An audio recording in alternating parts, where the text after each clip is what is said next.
Star plus Anupama serial के episode में आपने देखा कि राही जब चोर का पीछा कर रही होगी तब उसे पता नहीं होगा कि पर्स उसकी माँ का है।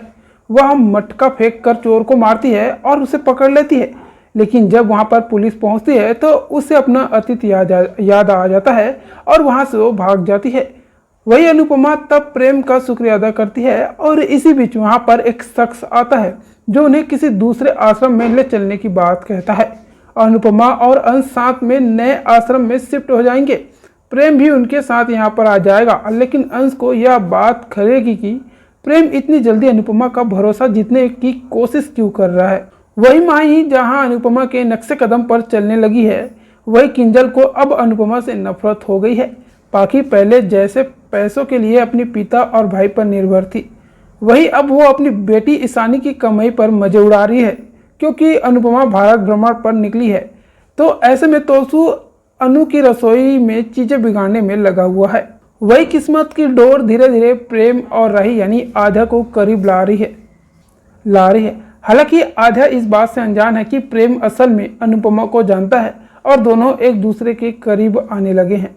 अनुपमा और प्रेम जब समंदर किनारे मछलियों को दाना खिला रहे होंगे तब वहां पर राही भी होती है, लेकिन उन्हें इस बारे में पता नहीं होगा।